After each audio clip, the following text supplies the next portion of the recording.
Inilah Ahok yang sebenarnya. Kalau ngomong gak ada remnya, emosional dan selalu mengundang perdebatan keras. Ahok kali ini bersuara keras tentang bobroknya situasi di Pertamina. Mulai dari kesukaan Pertamina ngutang, birokrasi di dalamnya yang aut-autan, sampai ketidakmampuan mereka menjadi perusahaan besar selevel Petronas Malaysia.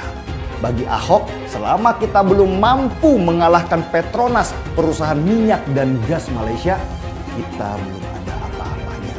Seharusnya Pertamina ada di atas Petronas, karena kalau dibandingkan dari banyak sisi, sebenarnya Malaysia nggak ada apa-apanya dibandingkan Indonesia. Dari jumlah besarnya negara saja, Indonesia lebih besar 5 kali lipat dari Malaysia. Dengan potensi sebesar itu, kok bisa-bisanya Petronas lebih kaya dari Pertamina? Gak masuk akal kan? Seharusnya Pertamina bisa jauh lebih besar dari Petronas kalau mau mengikuti pola pikir yang strategis dan efisien seperti mereka. Good job! Indonesia tanah air beta, pusaka abadi nan jaya. Sebenarnya sudah lama kehilangan spirit Ahok sesudah dia tidak lagi menjabat sebagai gubernur DKI. Dulu begitu banyak bahan tulisan saya tentang Ahok karena dia melakukan perubahan-perubahan ekstrim di DKI. Mulai dari penanganan banjir, masalah bobroknya mental birokrat di Pemprov DKI, sampai ributnya dia dengan anggota DPRD karena kong kali kong masalah APBD DKI. Serulah pokoknya. Dan Ahok pintar memanfaatkan panggung supaya kasus-kasus yang selama ini terpendam jadi terangkat ke permukaan. Dan akhirnya seluruh Indonesia jadi belajar bagaimana sesungguhnya bobroknya birokrasi kita, mulai dari eksekutif sampai legislatifnya. Pengawas dan pelaksana kerjanya ternyata selama ini pada main mata curi-curi uang negara. Sesudah Ahok masuk penjara, sampai akhirnya dia diberi kuasa menjadi komisaris utama Pertamina, dia berteriak keras seperti biasanya dan saya suka. Inilah Ahok yang sebenarnya. Kalau ngomong gak ada remnya, emosional dan selalu mengundang perdebatan keras. Ahok kali ini bersuara keras tentang bobroknya situasi di Pertamina.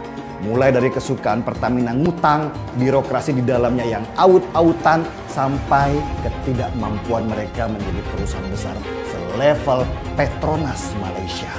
Bagi Ahok, selama kita belum mampu mengalahkan Petronas, perusahaan minyak dan gas Malaysia, kita belum ada apa-apanya. Seharusnya Pertamina ada di atas Petronas, karena kalau dibandingkan dari banyak sisi, sebenarnya Malaysia nggak ada apa-apanya dibandingkan Indonesia.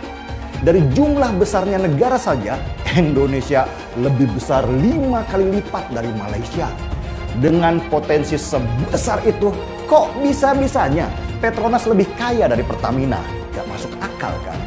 Seharusnya Pertamina bisa jauh lebih besar dari Petronas kalau mau mengikuti pola pikir yang strategis dan efisien seperti mereka. Bukan hanya bangga doang karena ada di negara kaya, tapi nggak mampu membangun manajemen yang lebih bagus dari negara tetangga. Terserah Anda itu pendukung Jokowi Ahok atau oposisi.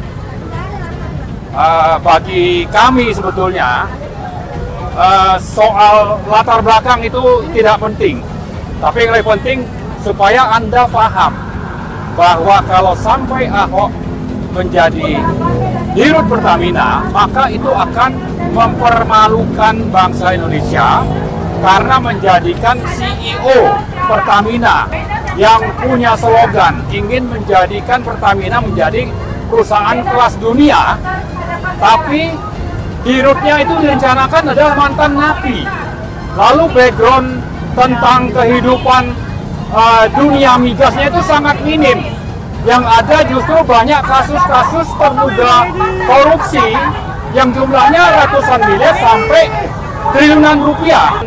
Di Indonesia, kita bilang mau bersaing menjadi perusahaan kelas dunia, tapi dirutnya direncanakan mantan napi. Ini sesuatu yang mempermalukan bangsa Indonesia. Ini satu hal penting yang perlu kita ingatkan kepada rakyat. Terserah Anda mendukung Jokowi atau oposisi terhadap Jokowi.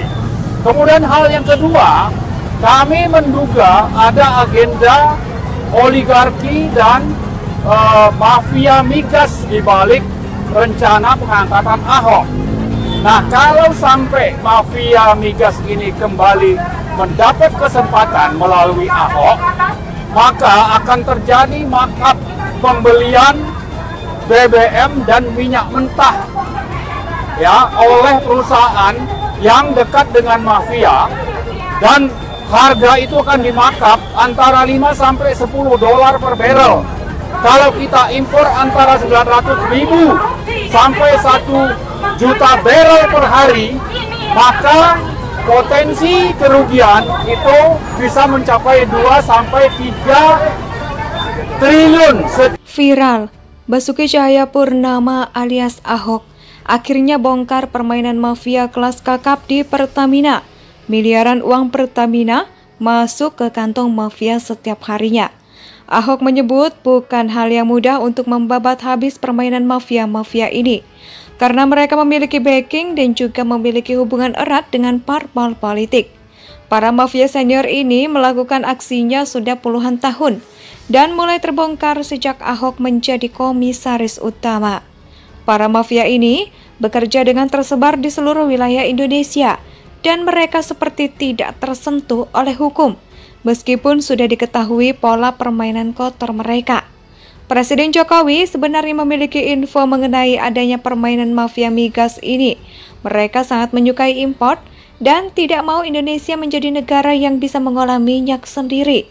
Bahkan sebelum Ahok masuk, banyak permainan-permainan di tubuh Pertamina yang menyebabkan Pertamina selalu merugi setiap tahunnya dan tidak pernah untung karena terus-menerus melakukan impor minyak. Keputusan Ahok untuk masuk ke Pertamina adalah pilihan yang tepat, meskipun saat ini dia masih menjadi komisaris utama Pertamina, tetapi dia memiliki tugas sebagai pengawas dan melaporkannya kepada Erick Thohir dan Presiden Jokowi, sehingga mereka tahu siapa-siapa saja orang-orang yang menjadi mafia migas di Pertamina. Ahok mengaku sulit untuk memberantas para mafia migas jika jabatannya hanya komisaris utama. Tetapi jika dia nanti naik menjadi direktur utama Pertamina, dia akan lebih mudah untuk menangkap satu persatu mafia migas. Ahok ingin menunjukkan kepada rakyat bahwa dirinya pasti sama.